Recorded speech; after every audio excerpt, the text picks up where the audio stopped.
Welcome to Merryfield's Gardening Advisor, brought to you by the experts at Merryfield Garden Center. Join us as we discover beautiful plants, new trends, and exciting ideas for your landscape. So let's get growing together. Merryfield's Gardening Advisor, bringing out the best in your garden. Good morning, everybody. Happy holidays. We're in the midst of the holiday season, and so it's a beautiful, beautiful time of year. David is here with me today. Good morning. Good morning. I tell you, it really feels like Christmas is just sneaking up on me this year. I know I say that every year, but this year it's an extreme. Well, and Rob said to me the other day, you know, next Wednesday it's going to be 2 weeks to Christmas. And I just panicked. It's like, wait a minute, where did that come from? Yeah, well, exactly. Ready or not, it's going to be here. It's coming. So we're here to help you get ready for the holidays.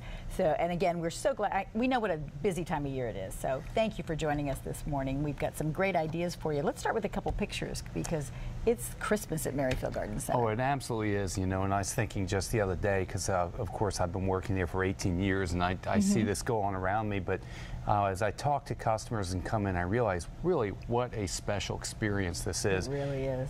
And I just happen to be out, you know, I don't get out shopping very often, but I was out at a couple of department stores, and it just really reminded me that nobody does Christmas like Merryfield Garden Center does. That's for sure. You know, you go to other places and there might be a section, or here's our Christmas aisle at Merryfield Garden Center. It's Christmas everywhere. It's beautiful. And I tell you, if you're not in the spirit, or you're having, you know, just something holding you back from getting there, bring the family in, because you know, you walk in and there's decorations, there's these beautiful themes. I think there's over 30 different themes in there. Like that. You know, all these decorations, so you walk around and see all the beautiful designs inside the house. We have fresh cut greens and everything, so you can see if you walk out around outside the building. I think we have a picture and the perimeter, of the greens exactly, here. you start seeing, you know, you see the magnolias and the hollies and the evergreens and the roping that's out there. There's wreath making going on every place. So. And then, of course, you know, you keep continuing your tour around there, and you're going to find, you know, Christmas trees. Absolutely. And that's really what we're talking about and focusing our attention on today, you know, as we're going to spend most of the show here talking about Christmas trees, the different options that you have out there, how to care for them, pros and cons. We'll talk about artificial trees, live trees, cut trees, you know, everything about the Christmas tree. Because as I always say, I feel like this is sort of the centerpiece of our Christmas decorating. Absolutely. But it's truly just a wonderful experience, I think, to bring the whole family in. You know, we try to have, you know, popcorn available, and like I said, and there's just Christmas everywhere you go. We got the Christmas music going. And I was thinking, you know, I suggested our manager, I said, Peter, all we got to do is put a few Christmas figures around the back, turn the festival lights, and we could be charging admission to this place. Because it's really just so much fun, and you don't find this. I don't think you can find it anyplace else. Yeah, it's wonderful. It truly is. And I had so much fun last weekend at our open house, and we thank you all who came by. It was just so much fun being down there. I was between doing bows and doing popcorn and that type thing. It was so just so nice to be able to talk to everybody and see everybody, and everybody's in such a good mood, and they're happy, and they're feeling the spirit of the holidays. Yeah. And I know we're both kind of like a little planet because we haven't done anything to get our own Christmas ready, but who needs it? Just come down here, and we've already taken care of that for you. That's right. We do want to let you know our hours for the holiday season. We're open every day from 8 a.m. till 9 p.m. That's Monday through Sunday. So come on down and take a look at everything we have at Merryfield Garden Center while you're there. As we mentioned last week, our calendars are hot off the press, so they're free. So come pick up a copy of that. It's got beautiful pictures. It's got lots of tips. It's got all kinds of information about Merryfield Garden Center. And several of us worked hard on it, so lots of hope you'll come by and pick up one. They are just great. We will be taking phone calls later on in the show, so be prepared for that.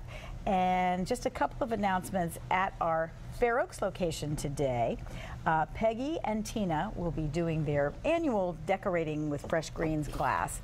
And that is going to be wonderful.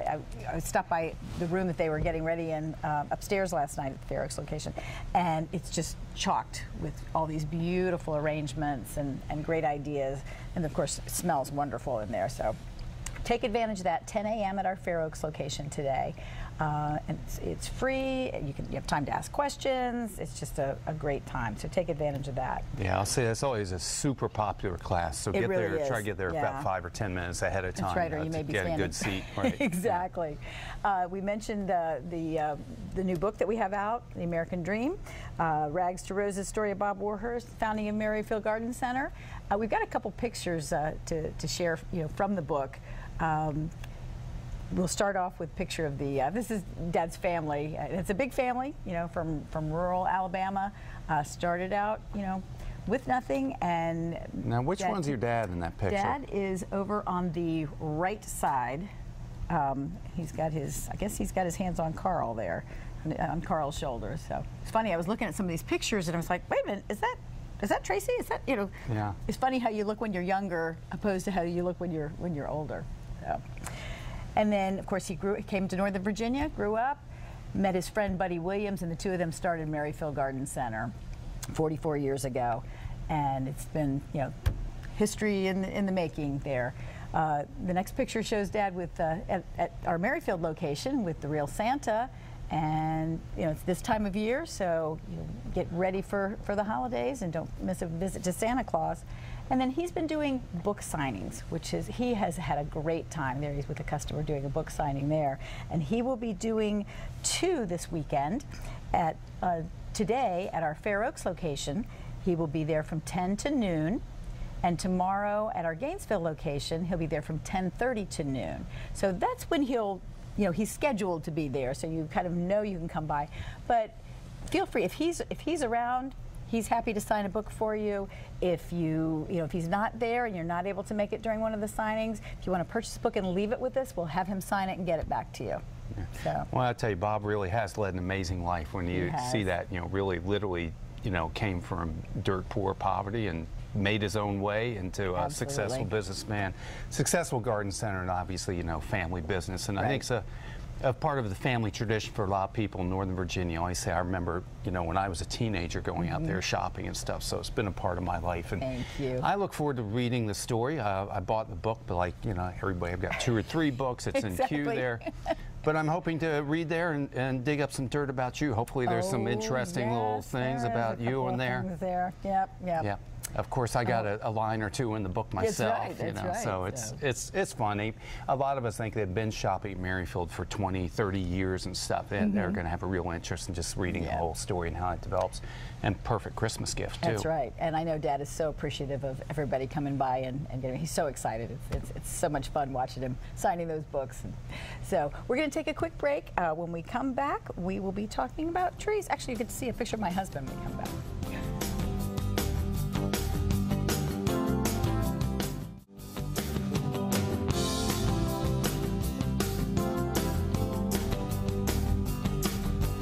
Welcome back. We're so glad you're able to join us this morning. We've got some great information for you today on Christmas trees. Going to tell you a little bit about all the kinds that we have. And we took advantage of some filming we did at our Fair Oaks location the other day with Michael Fay, who's out in our cut Christmas tree section at Fair Oaks. And so you and Michael gave us some great information. So let's take a look. Michael, thanks for taking time out of your busy day to give us a few pointers on selecting a Christmas tree. I'm happy to do it, David. And, of course, at Merrifield, it's not too difficult because we have such a wonderful selection of Christmas trees. That's true. Let's see what we have to start with. So first here, we've got our native eastern white pine, which a lot of people are familiar with as a landscaping tree. A really fabulous cut Christmas tree as well, especially if you've got young children in the home and you're worried about the needles being a little bit sharp. This is a wonderful choice. It has a really nice, long, soft needle. Great green color to it, and a really nice cut Christmas tree.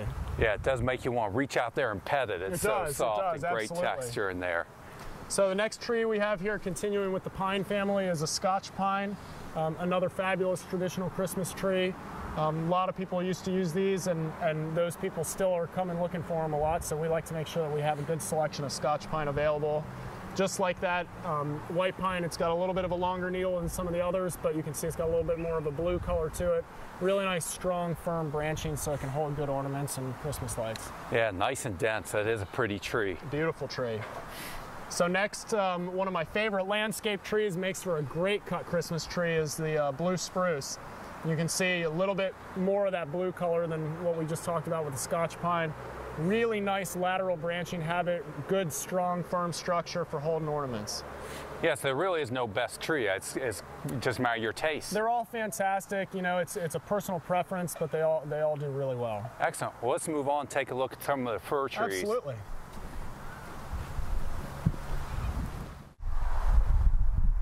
And here we are, David, at the firs, and the first of which is our classic Fraser fir.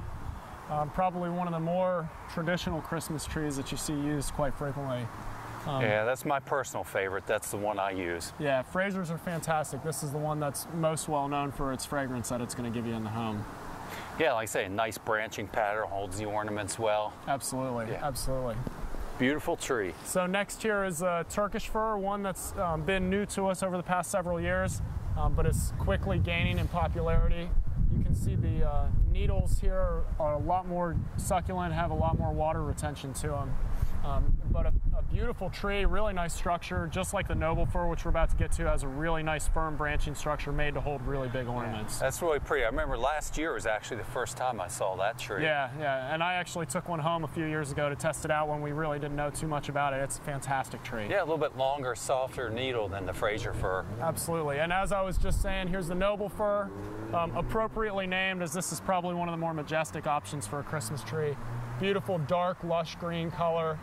Nice lateral branching structure, and sometimes you'll find people that have a lot of big ornaments really like these trees because they provide a little bit more space for those ornaments to hang. Yeah, I think these are a lot of people around here not quite as familiar with these two types of fir. Yeah, the noble is definitely a pretty popular one. Turkish would be a little bit newer to everybody.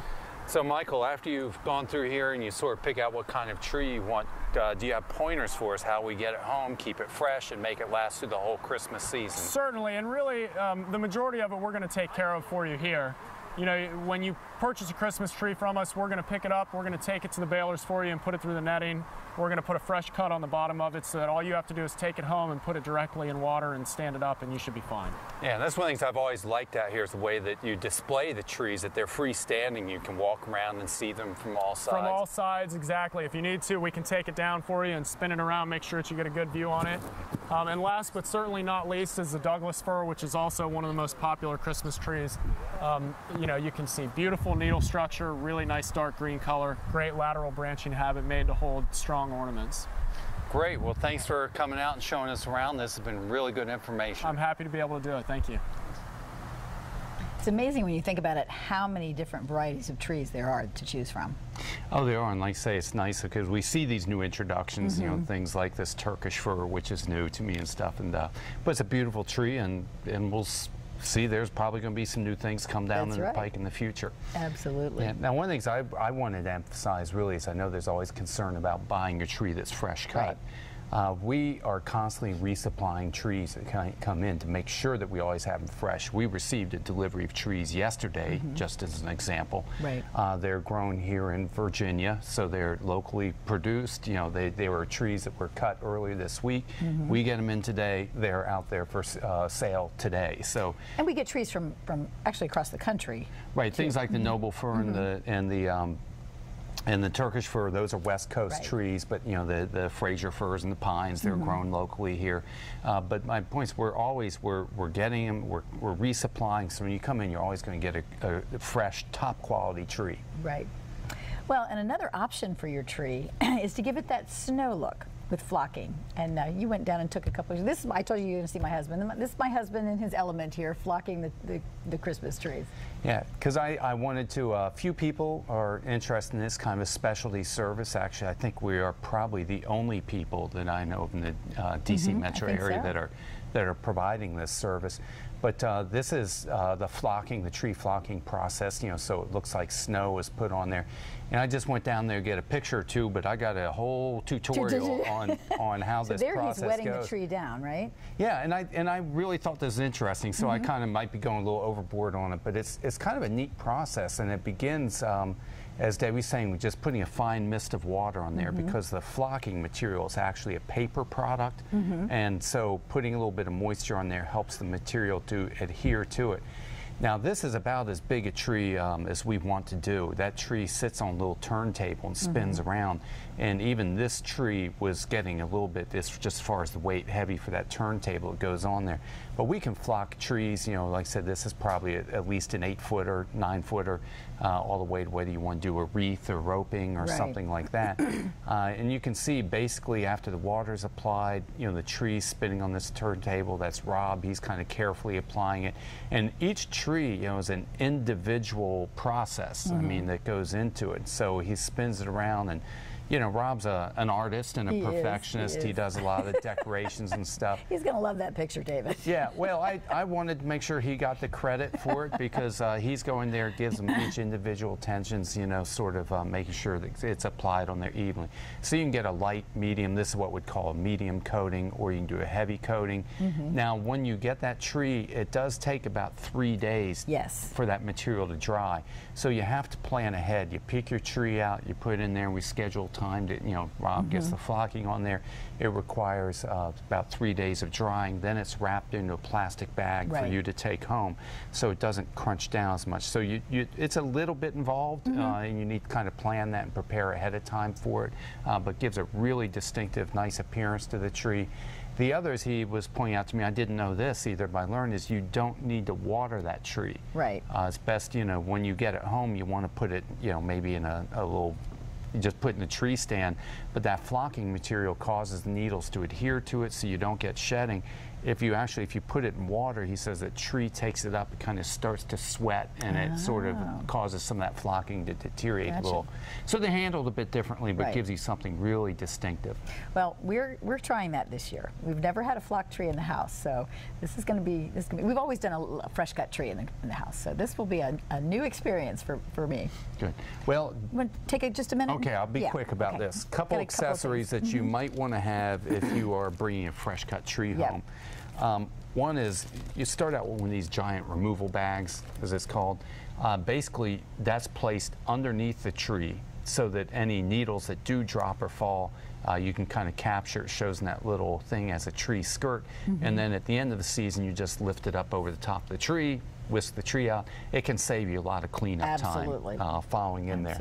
Now, the other thing that can be sort of a handy little device is this automatic watering device. We've used this for years.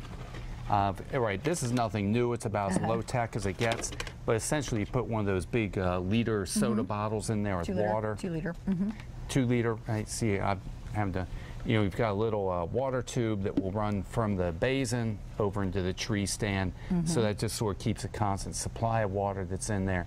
And one other handy little thing that you might like is this is like this big sort of siphon, as I call it. So when you're trying to get water into the tree, if it's difficult sometimes to crawl down under there, reach in there and get water into the stand, you can use this as basically like a long siphon, so you're sort of basically pouring the water into here. That feeds it right down into the basin. And this little tube that's in there actually allows you to check the moisture that's in the stand, so you know if you need to water or not. Super. Okay, we're going to take a quick break. When we come back, you're going over into the virtual garden, I believe. Right, and we're still talking about Christmas trees. All right.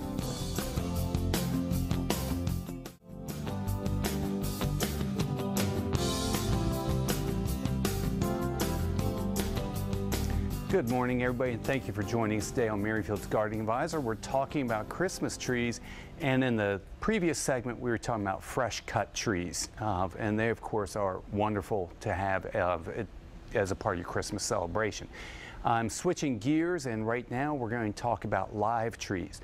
This is the idea of buying the entire tree, the top of the tree and the bottom of the tree. So we're talking about trees that have the root system in there, that the intention is to bring it inside, celebrate your Christmas, and then take that out and add it to your landscape. And this can be a wonderful tradition, because as these trees are added to your landscape year after year after year, you know, they serve as sort of reminders and memories that you can remember sort of your Christmas celebrations past, plus of course all the value that they add to your garden and your landscape. Now, if you're doing this, though, it does again require quite a few, you know, so a lot of special considerations, special handling. It goes in there. One of the things I like to emphasize, a lot of times if you're purchasing a 6-foot, 7-foot tall evergreen, you know, pine or spruce or fir or something that you're going to bring into the house, bald burlap, you're talking about something that's going to weigh at least a couple hundred pounds. So keep in mind, how am I going to get that into my house? How am I going to get that back out of the house? The other is, we really don't like you to keep that tree inside your home more than 2 weeks. You know, I'm going to say 3 weeks is pushing the outer edge of that envelope, but we're happier if it's really only a couple weeks indoors. Because, of course, plants acclimate to their environment. These are plants that, you know, live and grow outside. You bring it into the warmth of your home, our concern is this plant might sort of resume a more active growth rate, sap starts flowing, and then you move it back outdoors into the cold. So that's a lot of sort of environmental changes to take place. So keep that in mind also if you intend to do this. And then the other part that I'll be really emphasizing throughout the next few minutes is, how does this tree fit into your landscape? Where do you intend to plant it? Because a lot of times these cute little trees can grow into quite large trees, and you really need to think of this like any other tree planting project or any other aspect, and look at what's going to happen over time. So you can do this. It's a great tradition. I'm all for doing it if it sort of meets those conditions and meets your needs. Otherwise, maybe you are better off with a fresh cut tree or artificial trees, and we'll be talking about those. So to begin with, this is just a picture I took the other day, a display we have set up out there, just to show you the wide range of different evergreens that are available to you. So just like we talked about fresh cut trees, you'll have just as many, if not more, options when we start about live trees. I want to begin really by talking a little bit about blue spruce because that is such a popular tree in the landscape, and it fits so well into our landscapes. So what's happening right here, this tree right there, that's a Norway spruce. It has sort of that dark green color to it. This other one that's kind of matching my shirt is the blue spruce. Colorado blue spruce, it's so popular because it has this beautiful powder blue color that's in there. They make a wonderful specimen in the landscape. They're native really to sort of the Rocky Mountain region. They will grow a little bit here in the Northeast, but it's really more of a West Coast tree. So it's very well adapted to cold climates. This is a tree that loves cold. Don't have any hesitation about planting it this time of year. Colder the better for this plant. Really, it's the hot summer months that start to put a little bit of a stress to it. So sometimes in really hot, dry summers, a little bit of supplemental watering or something is a good idea. Now these trees, they'll, if you just get the straight species, they can grow to be 40, 50, even 60 feet tall. So a lot of varieties have been developed to make them a little denser, a little tighter in their growth. So there's varieties that range anywhere from things like baby blue eyes, fat Albert. These are ones that stay more compact, average landscape size, sort of 15, 20 feet. They also do want to be planted out into a full sun environment. Now there's variation that goes on, and I think this next picture is a good example. These are both the same tree species. These are both blue spruce, but you can see them ranging there all the way from almost just a light green to that sort of dark powder blue. These are just sort of genetic variations or varietal variations that take place in there. So you'll see differences in the varieties based both on their size and shape, but also on the needle color.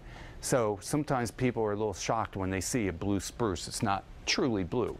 But let's go through here and see what's coming up next. I got more blue spruce. Again, we talked about needle color, but there's also different shapes that are in here, although from that little pendulous one. And then, of course, the nice birch tree there giving us a little bit of winter interest as well. So that's it for the blue spruce. What's coming up next? Okay, this is Norway spruce. This is one that actually it's a European, Asian introduction from that part of the country, or that part of the world, I would say. But again, this is a plant that loves cold temperatures, so don't worry about using it this time of year. The Norway spruce is probably the fastest growing of any of the spruce trees. So a lot of times if you're looking for a tree that'll get big fast, give you that kind of coverage and privacy that you're after, this is probably the fastest growing of them and most vigorous of all the spruces that are available to you. Again, put it out in good, full, bright sun, and this plant can easily grow to be 40, 50 feet tall. And you'll see this in older homes where it's just gotten really, really huge, but great as an evergreen screening plant that's through there. So that's the Norway spruce, and then right here, this is what's called the Serbian spruce. The Serbian spruce is, by many people, is actually thought to be a subspecies of the Norway spruce. They're both come from that part of Asia and Western Europe or Eastern Europe that's there.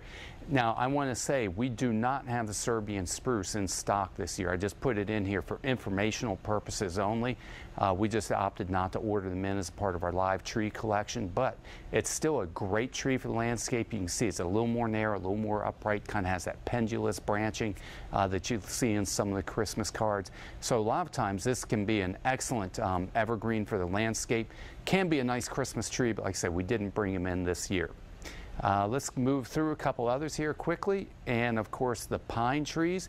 We talked about white pine as a cut tree, and that can be used as a cut tree. We have them as fresh cut, but they're also magnificent landscape trees. Again, this is a Virginia native, so it's adapted to our climates, but one thing it does not like is it doesn't like heavy, wet, poorly drained areas. But other than that, it's a tree that will grow quite large. You can see 2-3 feet a year on this. Again, the biggest problem I see with this, people not allowing for future growth, not allowing for its mature size. But if you're looking for a big evergreen tree, this is one you could make a part of your Christmas celebration and then also add to your landscape. And then just here, last couple pictures, I just want to reinforce there's many, many different options. We've got anywhere from this is a, I'm mixed up here on my sides here. I'm trying to show you the junipers over here on the side. Of course, the junipers, nobody thinks of that as a Christmas tree, but they're wonderful. And this last little picture where I want to say evergreens are so valuable in the landscape. They provide a nice contrast for the deciduous plants, you know, the ornamental grasses that are out there. And of course, it's set up out here with a nice little fire pit just to make you feel cozy, and hopefully that can also be a part of your Christmas tradition. We're going to take a commercial break, but stay with us. When we come back, we've got a lot of other great information for you this Christmas.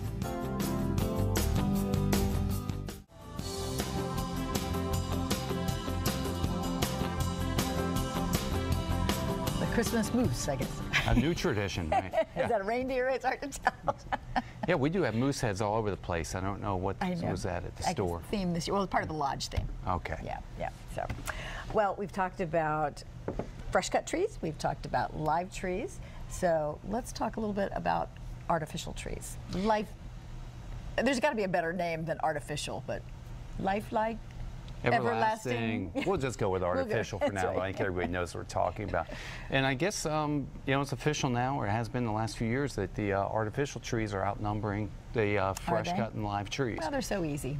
Yeah, exactly. And that's what it's all about, is convenience. Now, just like we've been talking about with the live and the fresh cut trees, you know, same thing in artificial trees. It's just like the selection is endless. And we've got some video here that's going to sort of give you just a small sampling of what's out there. All kinds of varieties. Look at that. Right. So again, you know, there's different heights. One thing is you can see how that one in the center there is kind of how slender that is. A lot of times people for their second or third or fourth tree want something kind of tucked into the corner. Of course, there's all that variation that goes on the texture of the needles, and that just keeps improving with time. You'll also notice how a lot of these trees already have the lights wrapped on it. You can get them, you know, already with the flocking on there, you know, pine cones in there. So again, it's just really a huge, huge selection as far as variety. So they're sold based on height, width, you know, the needle texture that's on there, and all those considerations that go into it. The obvious appeal here is just convenience. Right. Well, and the fact that they're pre-lit, it makes a huge difference. I mean, you basically you take them out of the closet, so to speak, you know, out of the basement, you know, pop it in the stand. They all come with stands, you know, unfold and fluff and plug them in. There you go. No watering, no needle shedding to speak of. You know, it's hard to say no to that. So I certainly understand it, but you know, it's at the same time, you know, boy, there's nothing like the real thing. Absolutely. So everybody just again makes their choices. That's right. That's why we have lots of choices. Now, the thing I want to say, of course, is we all get them for convenience. And whether we're talking about wreaths, garland, trees, you know, a lot of these artificials, you know, they look wonderful and they're convenient. But the one thing that I deal with day in, day out, of course, is you take care of all the advantage of plugging them in, and just like you talk about all those wonderful things, but sometimes the lights don't light up, or they don't come on. So I want to say a couple things just about Christmas lights. And the first thing I want to say is I am no expert at this. I don't really pretend to know anything about electricity or electronics, but just from working around it, I've learned a couple little practical hands-on pointers. And what will happen is if a light bulb burns out, that's okay. The lights stay on. If a second light bulb burns out, that's okay. The lights stay on.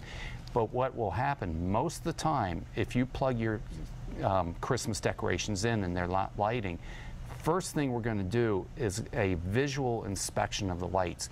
Because what will happen a lot of times, if you start having 3, 4, 5, 6, 7 bulbs, and we get people bring these in, burned out, when you get that many burned out, then the string's not coming on. Gotcha.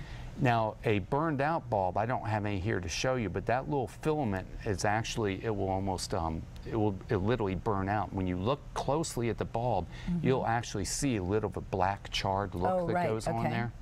So that's the first thing we'll do, is just kind of a visual inspection that goes around on there. If you've kind of completed a visual inspection, you know, you've replaced what bulbs you can. Let me also mention, if a bulb is missing or broken, then the string goes out. That's a little different than burned out. So you do a visual inspection, everything seems okay. The next thing that we'll do is we use this neat little tool, this Light Keeper Pro. That's what Renetta spoke about a couple weeks ago. Right, I know Renetta was talking about, so I'm not going to dwell on it too much here, but it's just so handy. You can see what we're doing is we can run around like this. Slow down, let the camera catch up to you. There you go. Well, I'm trying to say, I'm in a hurry now. We're going around time.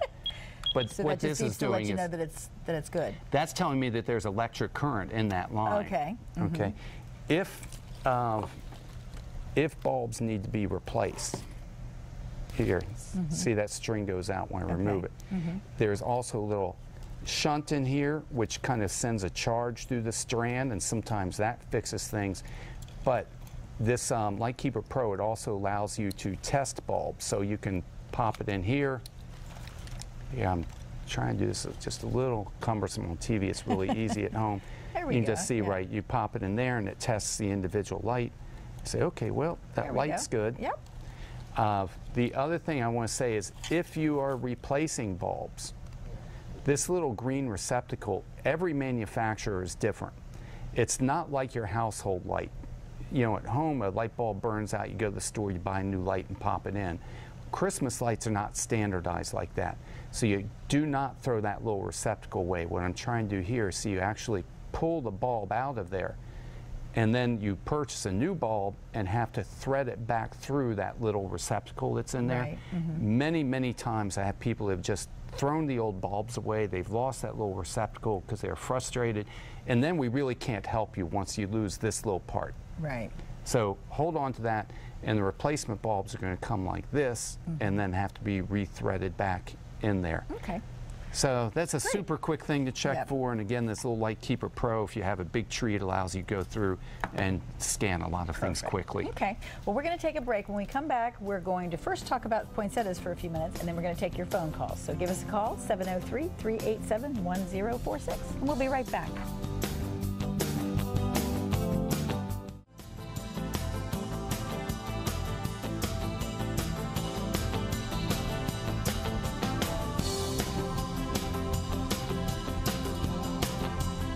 Welcome back, everybody. Showing some poinsettias on the way back into the segment. We wanted to just quickly touch on some care.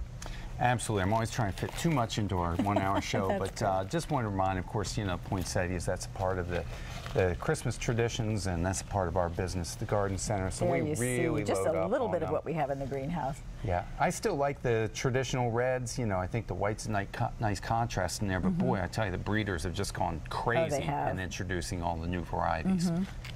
So many different colors and textures. And I know, and that's Debbie just kind of ran through our greenhouse, grabbed a handful of these, start to show you. Yeah, they got the close-up there of, you know, the, of course, the red bracts, and then the variegation going on in the leaf. You know, they get, you know, all different kinds of forms and stuff going on there. So hopefully we just see a little bit of varieties there. Now, the thing is, with poinsettias, they can last a long time. Where I see the biggest problem with them really is in terms of watering. This is a plant that sort of likes to be kept consistently moist, just like a damp sponge, as I'm always saying when you're done with the dishes. If this plant is kept very wet, it's going to shrivel up and die. And if it's kept extremely dry, it's going to shrivel up and dry. So that's really the key, is to pay attention to the watering. A lot of times when the plants are foiled like this, that water will go through and it might collect in the bottom of here. So for watering purposes, you really need to sort of remove the foil, water, let it drain out, and then put the foil back in place. It's also a plant that's a little bit temperature sensitive. We try to avoid any drafts, and again, keeping out temperature extremes. Sort of 65, 70 degrees is kind of the ideal, perfect range. But if you do that, I mean, your poinsettias will still be looking nice all the way through January. Usually by February, you're just fed up and tired with it and ready to move on to the next season. Yep.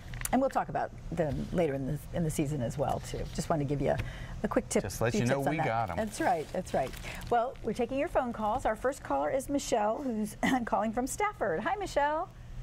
Good morning. Nice to see you on TV this morning. Thank you. How are you? I'm wonderful, thank you. I have a very brief question. I have a Japanese maple that I have planted on the south side of my house. And normally every fall, of course, like a lot of trees, leaves come down. Well, in this particular year, I am not sure what happened, but my Japanese maple, although the leaves are all brown, is hanging on to the leaves. The question is this, are the leaves going to fall next spring when the new leaves come out, or, and is this usual that it does that? Well, this is a little unusual, but you know what happened, Michelle? You probably remember waking up on Thanksgiving morning and having snow on the ground. So what happens is these trees, a lot of the maples might be holding their trees late into the year, and normally what would happen is around that 3rd, 4th week in November they'd be going there, shedding off of there. But we got so cold much earlier than normal, and so while that tree was still in leaf, we had that period of really cold temperatures, and even to the extent, like I said, we had snow the day before Thanksgiving comes, and so those trees did not get the chance to go through their full, complete dormancy process. So the tree is going to be okay. Those leaves will shed off of there, progressively through the winter. New leaves will grow next summer. But what you're seeing is a bit of an oddity, which is really due to the early cold weather that we had. Okay. Good. I was really worried because we had some contractors driving through my lawn and always passed by my maple, and I thought, oh my God, I hope they didn't kill my roots. Now, if you kind of pay attention, you look around the neighborhood and everything, you'll see that's happening with other people as well, and it's just an anomaly because of the way our weather's going this year. Okay, great. So I'm relieved. Thank you so much for answering my question. Thanks for calling. Have a great weekend.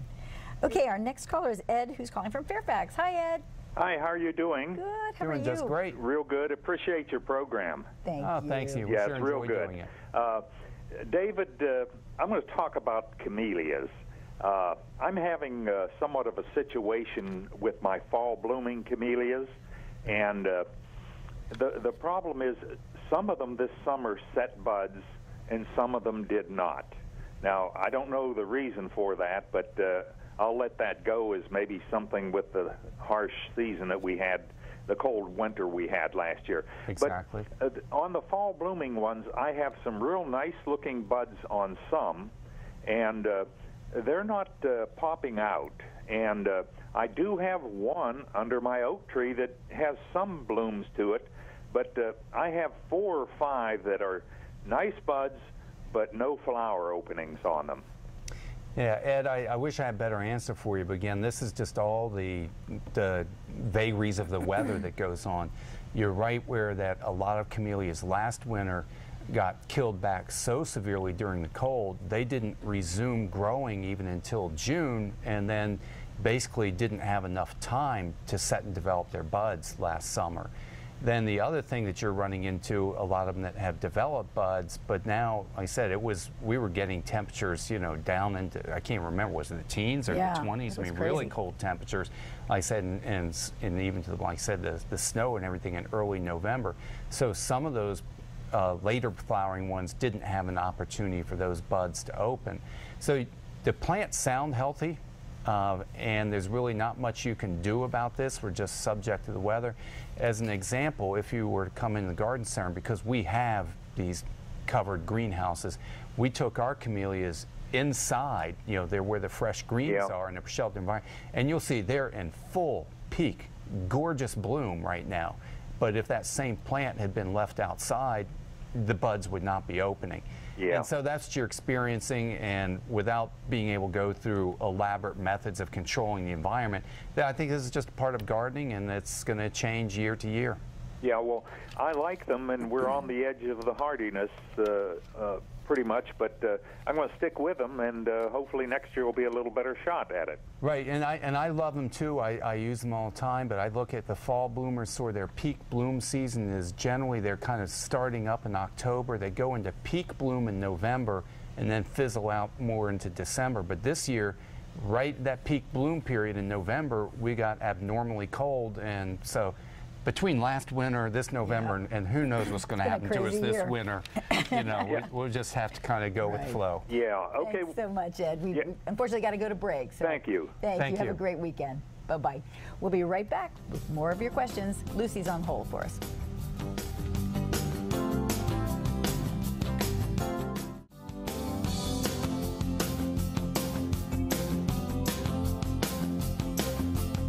These are cute. Cute little gingerbread people. Okay, Lucy is holding for us. Thanks so much for holding, Lucy. You still there? Yes, I am. Oh, great. What's your question? Good morning. Good morning. What was your question? My question to Dave is, when he was doing the wreath and checking the lights, he had this gun like a red thing. How did he check it? I mean, where do I get it?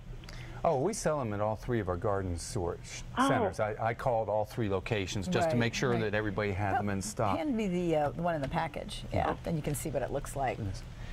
But it can be really a valuable tool, again, if you're like us, where you're dealing with lots of Christmas trees and lights and everything.